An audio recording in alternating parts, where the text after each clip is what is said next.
سچا واقعہ حضور نے اپنے صحابہ کو سنایا۔ 3 آدمی سفر کے لیے روانہ ہوئے، یہاں تک کہ ان کو رات پڑ گئی، تو ایک غار کے اندر وہ داخل ہوئے رات گزارنے کے لیے۔ آندھی چلی، بارش آئی، تو اوپر سے ایک پتھر لڑکا اور وہ غار کے دروازے پہ آ کے گر گیا، اور اتنا بھاری اور بڑا پتھر تھا کہ اس نے غار کا دروازہ بند کر دیا۔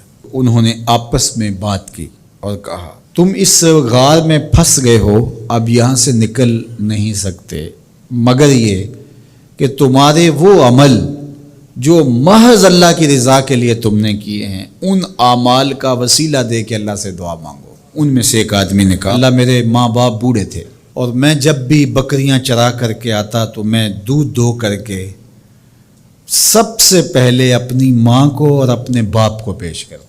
ایک دن میں سرسبز درختوں کی تلاش میں بکریاں لے کے کوئی چارہ، کوئی درختوں کی تلاش میں دور نکل گیا۔ میں جب واپس پلٹا، دونوں سو چکے تھے۔ میں نے یہ مناسب نہ سمجھا کہ میں ان کو جگاؤں، بیدار کروں کہ اٹھو دودھ پی لے، لیکن اب سارا دن وہ بھوک سے تھے، تو اچانک آنکھ کھلے اور بھوک کی شدت سے تڑپے، تو میں وہاں سے ہٹ بھی نہیں سکا۔ تو کہتا ہے کہ میں بچوں کو نظر انداز کیا اور ماں باپ کے جاگنے پہ دھیان رکھا، اور یوں ساری رات بیت گئی۔ میرے ماں باپ فجر کے وقت جب اٹھے، وہ دودھ ان کو پیش کیا۔ اب یہ عمل پیش کر کے کہتا ہے، اے اللہ اگر یہ میں نے محض تیری رضا کے لیے کیا، تو جانتا ہے میرے دل کو، تو اس پتھر کو ہٹا دے۔ تو پتھر تھوڑا سا سرک گیا، لیکن اتنا نہیں تھا کہ وہاں سے یہ باہر نکل سکے۔ اب دوسرے کی باری آئی، اس نے کہا، اے اللہ میرے چچا کی ایک بیٹی تھی جو مجھے بہت زیادہ محبوب تھی، مرد عورت کے ساتھ جتنی محبت کرتا ہے اس طرح میرا اس کی طرف رجحان قلب تھا، تو میں نے اس کو اپنی خواہش کی تکمیل کے لیے کئی بار کہا، لیکن اس نے کہا کہ یہ نہیں ہو سکتا۔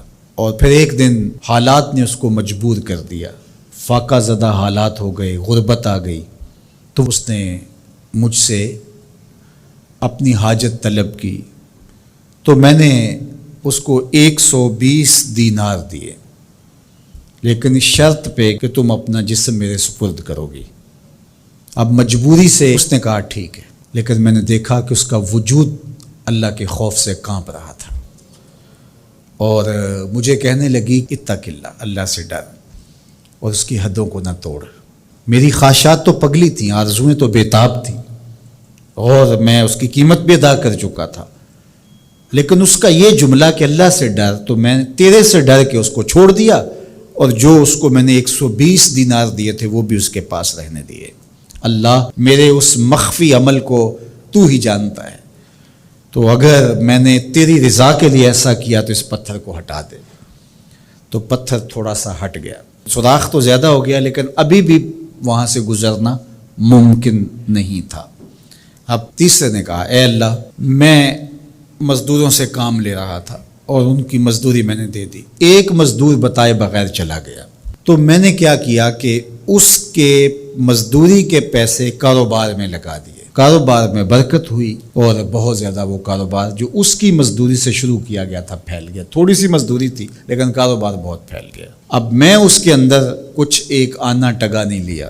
ایک عرصے کے بعد وہ شخص آیا، اس نے کہا مجھے میری مزدوری دے۔ تو میں نے کہا یہ بکریاں، یہ بھیڑیں، یہ اونٹ، یہ غلام، یہ نوکر چاکر، یہ سب کچھ ہے، یہ تیری مزدوری ہے۔ تو اس نے کہا میرے ساتھ مذاق نہ کر، وہ میں تو مزدوری کے وہ چند جو لینے آیا ہوں، اور آپ کہتے ہیں یہ سب کچھ تیرا ہے۔ تو اس نے ساری صورتحال بتائی، تو اس نے وہ ساری بکریاں، وہ سارے اونٹ، ساری گائے اور سارے غلام ہانکے اور چل دیا۔ کہا اے اللہ اگر یہ عمل میں نے تجھے راضی کرنے کے لیے کیا تھا تو پتھر کو ہٹا دے۔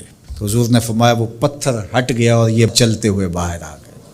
جب اللہ کی رضا کے لیے کام کیے تو مشکلوں سے نکلنے کے راستے ملتے۔ ایک روایت میں آتا ہے جو آسانی کے وقت اللہ کو فراموش نہیں کرتا، اوکھے ویلے اللہ اس کو فراموش نہیں کرتا۔ ہم تو کسی مصیبت میں پھنسے تو چالاکیاں کرتے ہیں، کوئی چالاکی، کوئی مکر کہ اس سے نکلیں۔ تو مصیبت میں پھنسیں تو دعا کے لیے ہاتھ پھیلا لیں اور اچھے اعمال کا اللہ کی بارگاہ میں وسیلہ پیش کریں۔ تو زندگی میں ایسا ذخیرہ اعمال کا جمع کرو کہ جب مشکل بنے تو ان اعمال کا وسیلہ پیش کر کے مشکلات سے نکلنے کا راستہ ملے.